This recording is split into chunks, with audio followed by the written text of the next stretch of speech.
Hello everyone, সবাইকে আমার পদার্থবিজ্ঞান ক্লাসে স্বাগত জানাচ্ছি।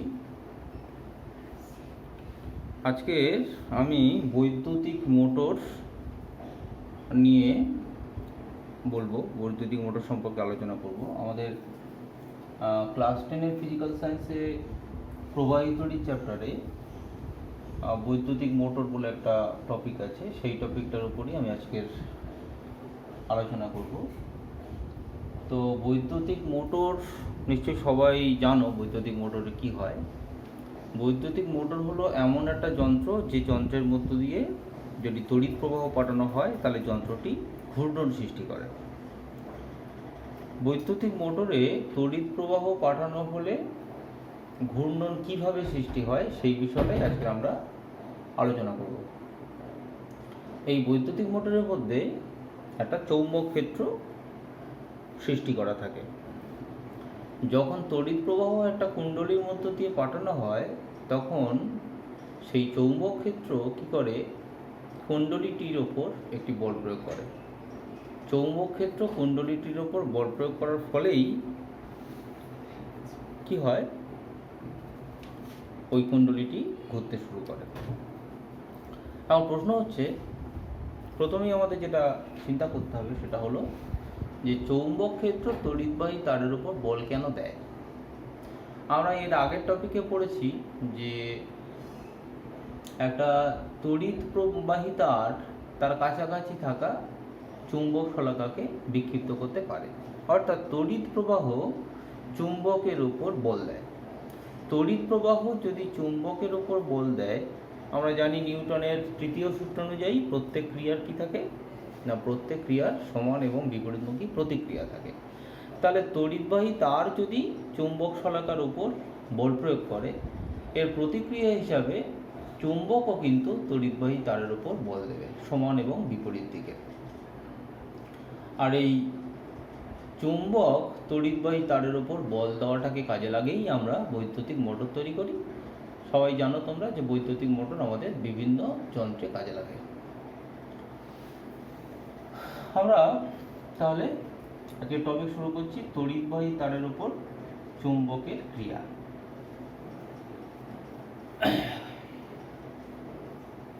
একটা তড়িৎবাহী তার, একটা তারের মধ্য দিয়ে তড়িৎ প্রবাহ গেলে বাহ্যিক চৌম্বক ক্ষেত্র ওই তারের উপর কোন দিকে বল প্রয়োগ করবে সেটা সবার আগে আমরা জেনে নেব। বাহ্যিক চৌম্বক ক্ষেত্র তড়িৎবাহী তারের উপর কোন দিকে বল প্রয়োগ করবে সেটা নির্ণয় করার জন্য একটা সূত্র আছে। সূত্রটার নাম হচ্ছে ফ্লেমিংয়ের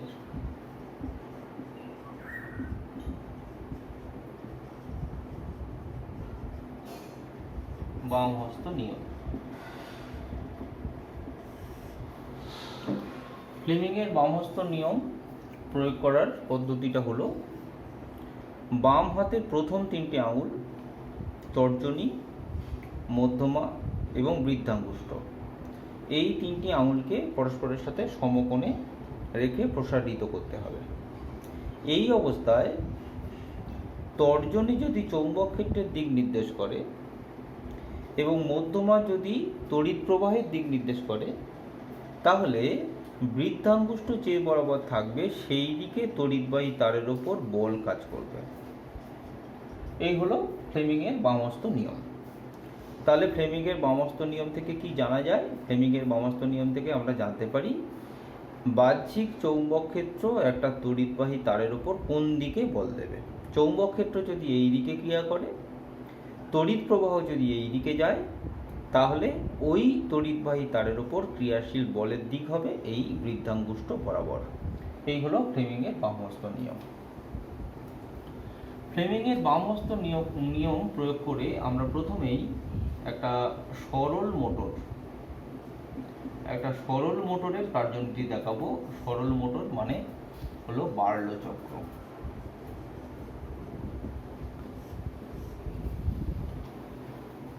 বার্লো চক্র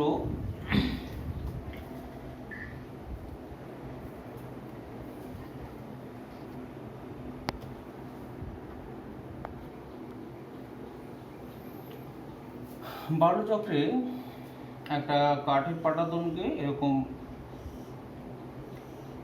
অনুভূমিকভাবে সেট করা হয়। এটা হলো একটা কাঠের পাটাতন।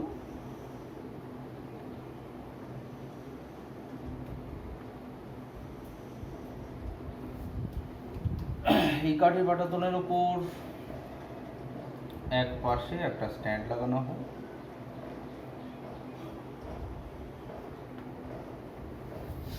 এই স্ট্যান্ড থেকে হরাইজন্টাল ডিরেকশনে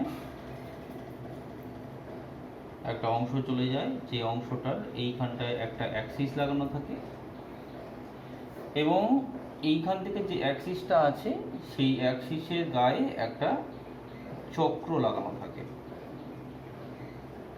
অ্যাক্সিসের গায়ে একটা চক্র লাগানো থাকে। চক্রটা আমি আঁকছি।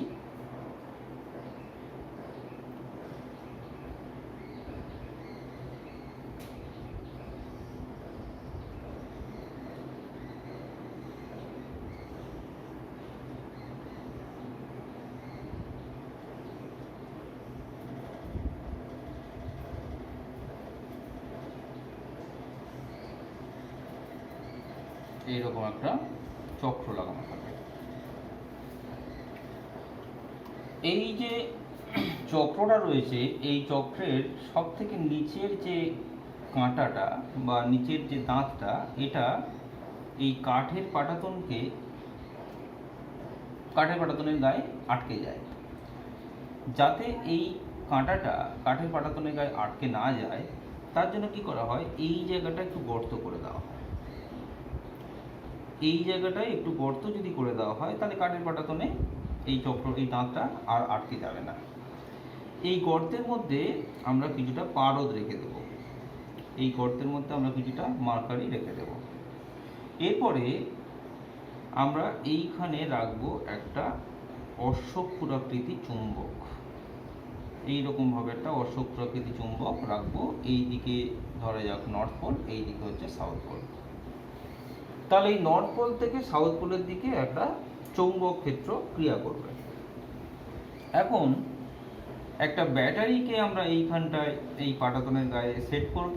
ব্যাটারির নেগেটিভ প্রান্ত থেকে একটা তার এসে এই পারদের কাছে চলে যাবে, আর ব্যাটারির পজিটিভ প্রান্ত থেকে একটা তার চলে যাবে এই চক্রের সেন্টারে।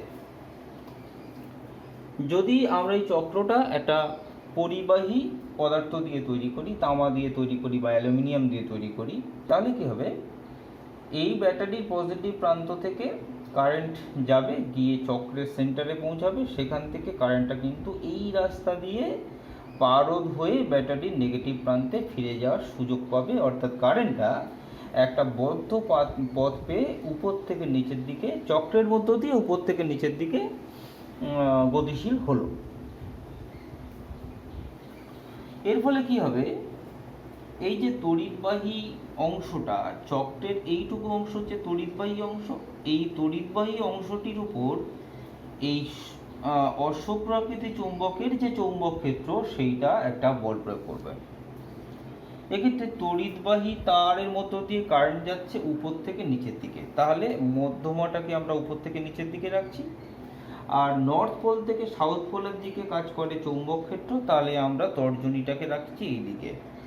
তাহলে কি হবে, এই যে তড়িৎবাহী অংশটা, এই অংশটার ওপর এই ডিরেকশানে বল কাজ করবে, অর্থাৎ এই দিকে বল কাজ করবে।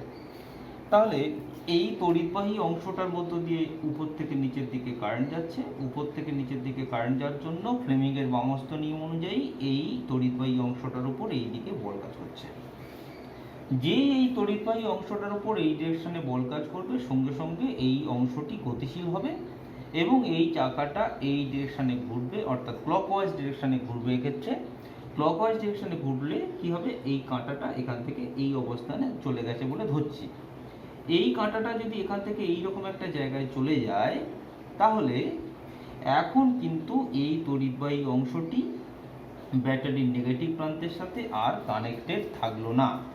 তার ফলে তড়িৎ প্রবাহ কিন্তু বন্ধ হয়ে যাবে। আগে তড়িৎ প্রবাহ চলছিল বলেই এই কাঁটাটার উপর বল কাজ করছিল। যেহেতু কাঁটাটা পারদ ছেড়ে উপরে উঠে গেছে, তাই এখন আর তড়িৎ প্রবাহ যাবে না।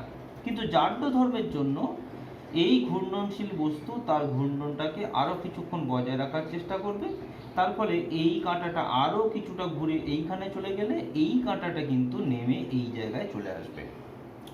যে মুহূর্তে এই কাঁটাটা নেমে পারদ স্পর্শ করলো সেই মুহূর্তে এই দিক থেকে কিন্তু আবার তড়িৎ প্রবাহ চালু হয়ে যাবে, এবং তড়িৎ প্রবাহ চালু হয়ে যাওয়ার ফলে এই কাঁটাটার উপর একইভাবে এই দিকে বল কাজ করবে এবং সেই কাঁটাটাও কিন্তু সেরকমভাবে এই দিকে চলে যাবে, এবং পরবর্তীকালে এই কাঁটাটা আবার নিচের দিকে নামবে, তার মধ্য দিয়ে তড়িৎ প্রবাহ হবে, তার উপরও বল কাজ করবে, এইভাবে পুরো চক্রটা কিন্তু ঘুরতে শুরু করবে। অর্থাৎ এই যন্ত্রটায় দেখা গেল যে আমরা তড়িৎ প্রবাহ পাঠানোর ফলেই এই চক্রটা ঘুরছে, যেটা একটা মোটরেও আমরা দেখতে পাই। মোটরের মধ্যেও যদি তড়িৎ প্রবাহ পাঠানো হয় তাহলে মোটরটি ঘুরতে শুরু করে। এক্ষেত্রে এই চাকাটির উপর বল প্রয়োগ করেছে বাহ্যিক চৌম্বক ক্ষেত্র, যে চৌম্বক ক্ষেত্রটা সৃষ্টি করেছে এই অশ্বক্ষুরাকৃতি চুম্বক। তাহলে এই হলো বার্লো চক্র। এটা একটি সরল মোটর। এই মোটরটাকে আমরা বাস্তবে আমাদের যে সমস্ত প্রয়োজনগুলো আছে তা সেখানে কাজে লাগাতে পারি না, তার জন্য আমাদের আরও উন্নত মানের মোটর তৈরি করতে হয়, সেটাও আমি আজকে দেখাবো।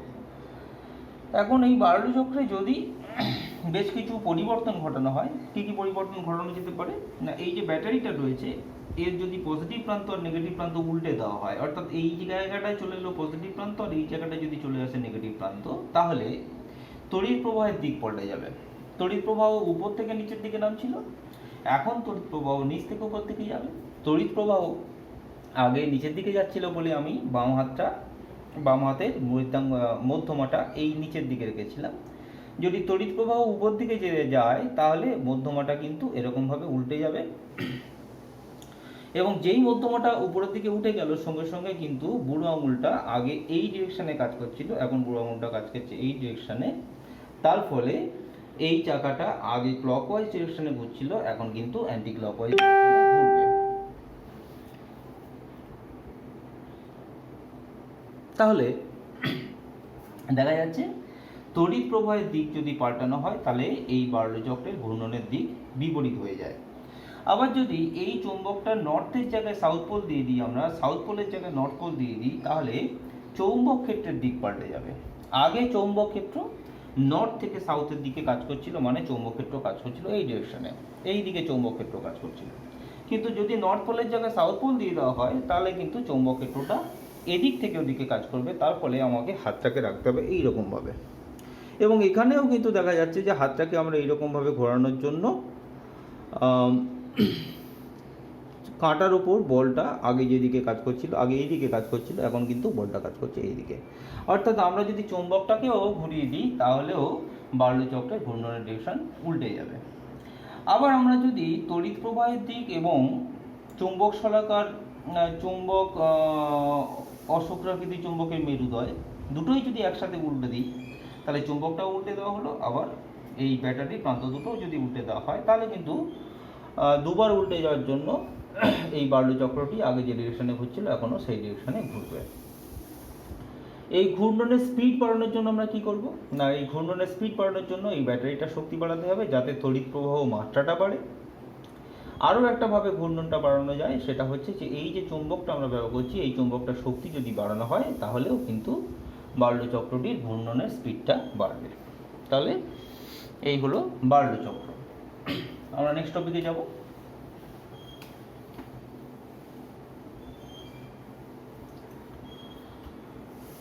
আমাদের 3 নম্বর টপিক হচ্ছে একটি ডিসি মোটর।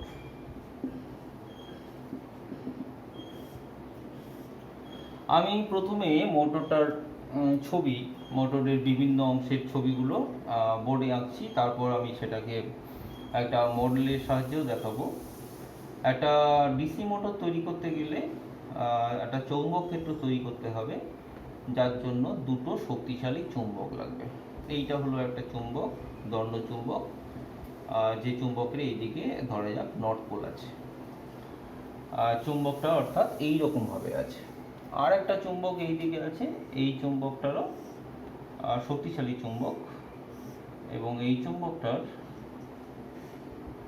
সাউথ পোলটা এইদিকে আছে। তাহলে এই দুটো চুম্বকের মাঝখানে একটা আমরা সুষম চৌম্বক ক্ষেত্র দেখতে পাবো। সেই সুষম চৌম্বক ক্ষেত্রের ডিরেকশন হবে নর্থ পোল থেকে সাউথ পোলের দিকে। তাহলে এই দিক থেকে এদিকে একটা সুষম চৌম্বক ক্ষেত্র রয়েছে।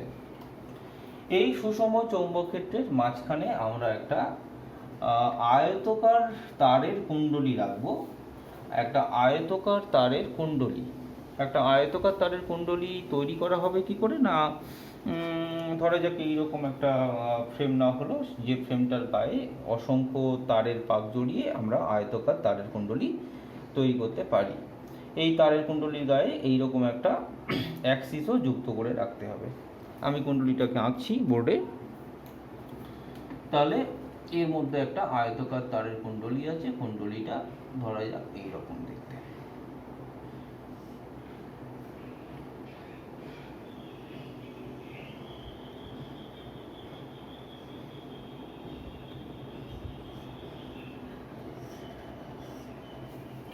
কুণ্ডলীটা থেকে কিছুটা অংশ বাইরে বেরিয়ে এসছে, স্ট্রেট হয়ে বাইরের দিকে বেরিয়ে এসছে।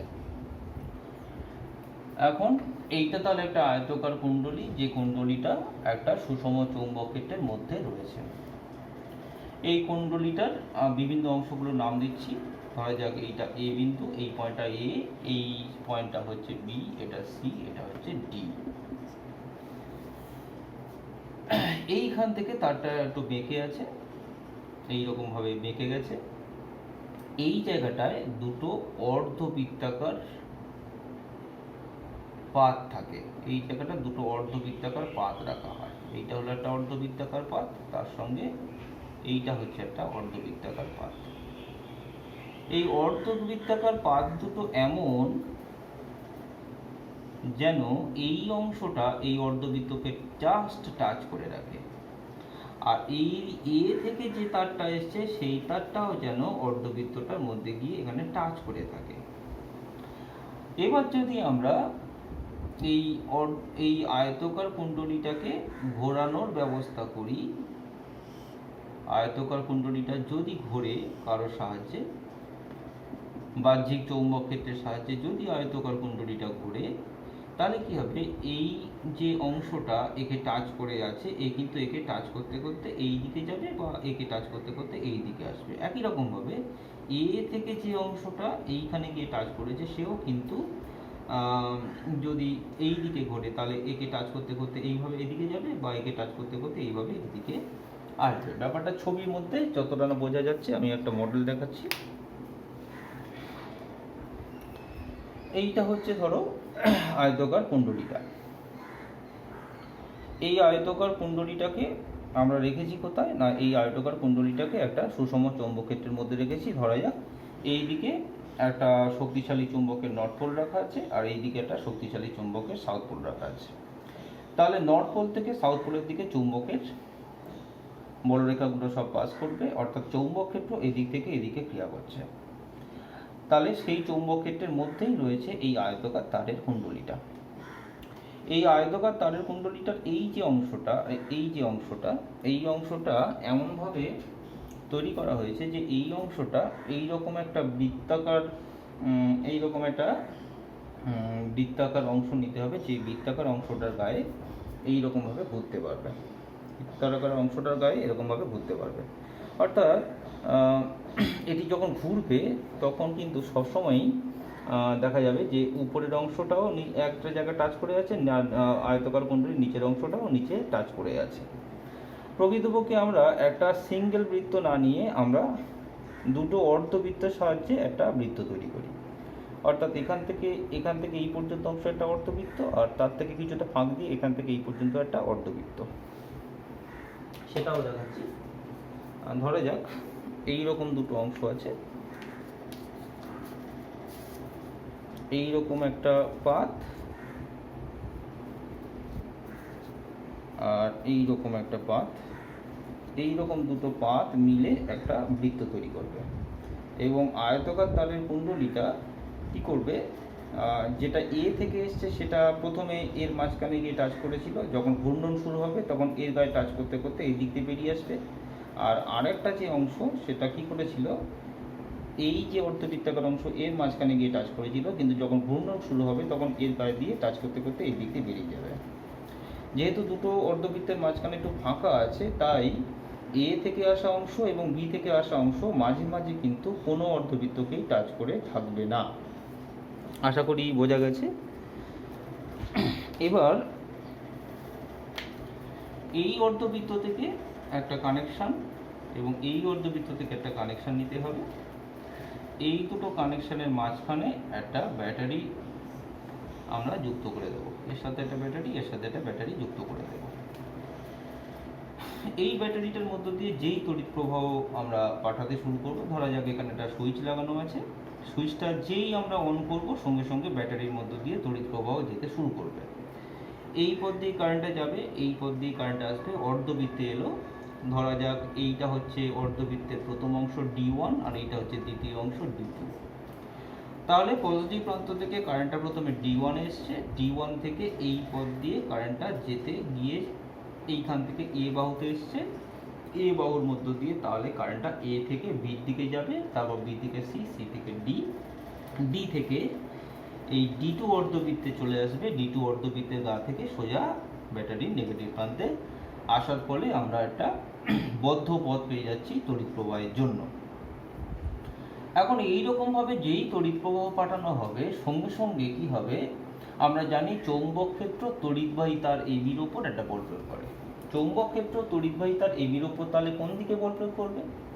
চৌম্বক ক্ষেত্র এবি তারের ওপর কোন দিকে বল প্রয়োগ করবে সেটা জানার জন্য আমরা ফ্লেমিংয়ের বামস্ত নিয়ম অ্যাপ্লাই করব। ধরা যাক এইটা হচ্ছে তড়িৎবাহী কুণ্ডলী, যার এই দিকে হচ্ছে এ বাহু আছে, এ বিন্দু আছে, এইদিকে বি বিন্দু আছে, এইদিকে সি বিন্দু আছে, এইদিকে ডি বিন্দু আছে। তাহলে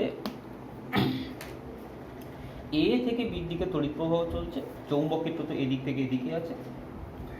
এখন চৌম্বক ক্ষেত্র যদি এদিকে থাকে আর এদিক থেকে যদি এদিকে তড়িৎ প্রবাহ যায়, তাহলে ফ্লেমিংয়ের বামস্ত নিয়ম অ্যাপ্লাই করলে তর্জনীটা আমাদের রাখতে হবে এইদিকে, তর্জনী রাখতে হলো এইদিকে, এবিসিডি কুণ্ডলীটা এইরকমভাবে রাখা আছে। আমি যেরকম ছবি এঁকেছি সেই ছবি অনুযায়ী এবিসিডি কুণ্ডলী এরকমভাবে রাখা আছে। এইটা হলো এ বিন্দু, এটা হলো বি বিন্দু, এটা সি বিন্দু, এটা ডি বিন্দু। তাহলে এ থেকে বির দিকে তড়িৎ প্রবাহ যাচ্ছে, সুতরাং আমরা ফ্লেমিংয়ের বামস্ত নিয়ম যদি প্রয়োগ করি তাহলে তর্জনী ওই দিকে রাখতে হবে, কারণ চৌম্বক ক্ষেত্র ওই দিকে ক্রিয়া করছে। আর আমাদের মধ্যমাটাকে রাখতে হবে এই দিকে, কারণ এ থেকে বির দিকে তড়িৎ প্রবাহ যাচ্ছে, তাহলে এদিকে আমাদের মধ্যমা রাখতে হবে, রাখলে মধ্যমাটাতে চলে যাচ্ছে এদিকে। সেক্ষেত্রে বুড়ো আঙুল দেখা যাচ্ছে নিচের দিকে আছে, অর্থাৎ এবি বাহুর ওপর ক্রিয়াশীল বল কাজ করবে নিচের দিকে। যেই এবি বাহুর ওপর নিচের দিকে বল ক্রিয়া করবে সঙ্গে সঙ্গে এবি বাহু নিচের দিকে চলে যাওয়ার চেষ্টা করবে। এখন এইটা হলো সিডি বাহু, এবি বাহুর মধ্য দিয়ে তড়িৎ প্রবাহের ডিরেকশন এদিকে, আর সিডি বাহুর মধ্য দিয়ে তড়িৎ প্রবাহের ডিরেকশন এদিকে, অর্থাৎ এবি বাহু এবং সিডি বাহুর মধ্য দিয়ে তড়িৎ প্রবাহের ডিরেকশন পরস্পরের বিপরীত। এই বাহুটার মধ্য দিয়ে তড়িৎ প্রবাহ চৌম্বক ক্ষেত্রের সাথে সমান্তরাল, তাই এই বাহুটার উপর কোনো বল কাজ করবে না। আবার এই বাহুটার উপরও তড়িৎ প্রবাহের ডিরেকশন চৌম্বক ক্ষেত্রের সমান্তরাল, তাই এই বাহুর উপর কোনো বল কাজ করবে না। কিন্তু এই বাহুর মধ্য দিয়ে বল কাজ করবে, এই বাহুর উপর চৌম্বক ক্ষেত্র বল দেবে উপর দিকে। তাহলে এবি বাহুর উপর যদি বল কাজ করে নিচের দিকে আর সিডি বাহুর উপর যদি বল কাজ করে উপরের দিকে, তাহলে এই এবিসিডি কুণ্ডলীটা এইরকমভাবে ঘুরতে শুরু করবে। এবিসিডি কুণ্ডলীটা যেই ঘুরে গিয়ে এইরকম একটা অবস্থানে এলো, সঙ্গে সঙ্গে একটা ঘটনা ঘটবে। কি ঘটনা ঘটবে না, এবিসিডি কুণ্ডলীটা এইরকম অবস্থানে আসার পর আমরা দুটো অর্ধবৃত্ত রেখেছিলাম, এইদিকে এইটা একটা অর্ধবৃত্ত আর ঠিক সমান অংশ এইদিকে একটা অর্ধবৃত্ত রয়েছে, এই দিকে একটা অর্ধবৃত্তাকার পাত রয়েছে। তাহলে আগে যখন এবিসিডি কুণ্ডলীটা এরকম ছিল তখন তখন এই বিন্দুটা কিন্তু অর্ধবৃত্তকে টাচ করেছিল, তারপর ঘুরতে ঘুরতে ঘুরতে ঘুরতে যখন এই রকম জায়গায় চলে এলো তখন কিন্তু এবিসিডি এই দুটো অংশ দুটোই কিন্তু অর্ধবৃত্ত দুটোর মাঝখানে যে ফাঁকা জায়গা সেই ফাঁকা জায়গায় চলে এসছে। এই ফাঁকা জায়গায় চলে আসার ফলে সুবিধা কি হবে না, সুবিধাটা হচ্ছে যদি আমরা ফাঁকা জায়গাটা না রাখতাম তাহলে কি অসুবিধা হতো সেটাকে আমি বলি। যদি কোনো ফাঁকা জায়গা না রাখতাম, অর্থাৎ যদি এটা পুরোটাই বৃত্ত হতো, তাহলে সমস্যাটা কি হতো না, তাহলে যখন এই বাহুটা ঘুরে এই রকম চলে যেত, অর্থাৎ এইখানে চলে আসতো সিডি আর এইখানে চলে যেত এবি, এইটা এ, এটা বি, এটা সি, এটা ডি হয়ে যেত। এবং সেই সময় এইটার মধ্য দিয়ে কারেন্টের ডিরেকশন আবার এইটাই হতো, অর্থাৎ সিটির মধ্য দিয়ে কারেন্টের ডিরেকশন এইদিকে হতো, এবির মধ্য দিয়ে কারেন্টের ডিরেকশন এইদিকে হতো। অর্থাৎ অর্ধবৃত্ত ব্যবহার না করে যদি আমরা ডাইরেক্ট এটার সাথে ব্যাটারির পজিটিভ প্রান্ত যোগ করে দিই, তাহলে এখন এই দিকে যদি কারেন্ট যায়, তাহলে এইটার উপর আবার নিচের দিকে বল কাজ করবে, এইটার উপর উপর দিকে বল কাজ করবে। এর ফলে কি হবে, আগে এই বাহুটা নিচের দিকে নামার চেষ্টা করছিল, আগে এইটা ছিল এবি, এ নিচের দিকে নামার চেষ্টা করেছে, এ উপর দিকে ওঠার চেষ্টা করেছে বলে তো এরকম করেছে। কিন্তু এখন এইটা যখন এরকম চলে আসছে, এইটা যখন আবার কারেন্টের ডিরেকশন যখন ঘুরে যাচ্ছে, এর মধ্য দিয়ে কারেন্টের ডিরেকশন এখন এইটা, তাহলে কি হবে, এ এখন নিচের দিকে নামার চেষ্টা করবে, আর তার ফলে ঘূর্ণনটা কি হবে, আগে যা হচ্ছিল ঘূর্ণনটা নিচের দিকে, এখন কিন্তু ঘূর্ণনটা তার বিপরীত দিকে হয়ে যাবে। সেই জন্য আমরা কি করব, দুটো অর্ধবৃত্ত ব্যবহার করে কারেন্টের ডিরেকশনটাকে অপোজিট করে দেবো। অর্থাৎ আমি এটা আবার এখানে দেখাচ্ছি, এই অংশটা যখন একে গিয়ে টাচ করবে, আর এখান থেকে আসা অংশটা যখন একে গিয়ে টাচ করবে, তখন কি হবে আবার বলি, এবি এখন চলে এসছে তাহলে কার জায়গায়, সিডির জায়গায়। সিডি চলে এসছে কার জায়গায়, না এবির জায়গায়। এবি সিডির জায়গায় চলে গেছে, অর্থাৎ এ প্রান্ত কিন্তু এখানে এসে গিয়ে এ কিন্তু এখন এই অর্ধবৃত্তটাকে টাচ করে আছে, আর সিডি অংশটা তাহলে এখানে চলে গিয়েছে, ডি এ ডি বিন্দু এখন কিন্তু এখানে টাচ করে আছে। এর ফলে কি হবে, ব্যাটারির পজিটিভ প্রান্ত থেকে কারেন্ট গিয়ে কারেন্টটা কিন্তু ডি থেকে সির দিকে যাবে। কারেন্ট যদি ডি থেকে সির দিকে যায়, তাহলে যেহেতু ডিসি অংশটা এখন এদিকেই আছে, আর তার মধ্য দিয়ে কারেন্টের ডিরেকশনটা এদিকে আছে, তাই আমরা সেই ডিসি বাহুর উপর যে বল পাবো, সেই বলের ডিরেকশনটা কিন্তু আগে এবি বাহুর উপর যেদিকে বল কাজ করছিল সেই দিকেই হবে। এবি বাহুর উপর বল কাজ করছিল নিচের দিকে, যখন এবি বাহু এখানে ছিল, আর সিডি বাহুর উপর বল কাজ করছিল উপরের দিকে, তার ফলেই তো এটা এরকমভাবে হচ্ছিল। এখনও সিডি যখন এখানে চলে এলো, তার উপরও বল কাজ করবে কোন দিকে, সিডি বাহু যখন এখানে এলো তার উপরও বল কাজ করবে নিচের দিকে। সিডি বাহু এই দিক থেকে ঘুরে ওই দিকে গেছে, তার উপর নিচের দিকে বল কাজ করছে, আর এবি বাহু নিচ থেকে ঘুরে এখানে এসছে, তার উপর উপর দিকে বল কাজ করবে। তার ফলে এটা কিন্তু এক নাগাড়ে ঘুরতে শুরু করবে, ঘূর্ণনের কোনো অসুবিধা হবে না। তাহলে এবির মধ্য দিয়ে আর সিডির মধ্য দিয়ে কারেন্টের ডিরেকশনটা এই যে বিপরীত করে দেওয়া হলো, আগে যখন এই অবস্থানে কুণ্ডলীটা ছিল তখন এবির মধ্য দিয়ে কারেন্টের ডিরেকশন এ থেকে বির দিকে ছিল, আর সিডির মধ্য দিয়ে কারেন্টের ডিরেকশন ছিল সি থেকে ডির দিকে। কিন্তু আমরা এই যে ব্যবস্থাটা করলাম, এই ব্যবস্থাটার ফলে কি হলো, 190 ডিগ্রি কোণে ঘোরার পর এবির মধ্য দিয়ে কারেন্টের ডিরেকশন কিন্তু অপোজিট হয়ে যাবে, সিডির মধ্য দিয়ে কারেন্টের ডিরেকশন কিন্তু অপোজিট হয়ে যাবে। এই যে ব্যবস্থাটা করা হয়েছে, এই ব্যবস্থাটার নাম হচ্ছে কমিউটেটর। এই কমিউটেটরের সাহায্যে কিন্তু আমরা একটা ডিসি তড়িৎ উৎসের সাহায্যে একটা মোটরকে কিন্তু কন্টিনিউয়াসলি ঘোরাতে পারবো। ঠিক আছে, তাহলে এই হলো ডিসি মোটরের কার্যনীতি। আমরা আজকে তাহলে তড়িৎবাহী তারের উপর চৌম্বকের ক্রিয়া সম্পর্কিত 3খানা টপিক পড়লাম। আমাদের ক্লাস 10-এর সিলেবাসে এই তড়িৎবাহী তারের উপর চৌম্বকের ক্রিয়া সংক্রান্ত এই 3টে টপিকই আছে। 3টে টপিক কী কী না, প্রথম টপিক হলো তড়িৎবাহী তারের উপর চৌম্বক ক্ষেত্র যে বল দেয় সেই বলের ডিরেকশন। সেই বলের ডিরেকশন আমরা পাই ফ্লেমিংয়ের বামস্ত নিয়মের সাহায্যে, বামস্ত নিয়ম বলেছি। নেক্সট আমরা তড়িৎবাহী তারের উপর চুম্বকের ক্রিয়া সংক্রান্ত বার্লো চক্র পড়লাম। বার্লো চক্র হচ্ছে একটা সরল মোটর। আর তারপরে আমরা পড়লাম ডিসি মোটর। ডিসি মোটরে কমিউটেটরের যে ব্যাপারটা সেইটাই আমাদের কিন্তু ভালো করে বুঝতে হবে।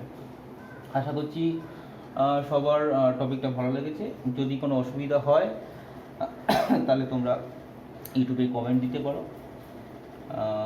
ঠিক আছে, তাহলে এই পর্যন্ত আজকে ভিডিওটা শেষ করছি। সবাইকে ধন্যবাদ।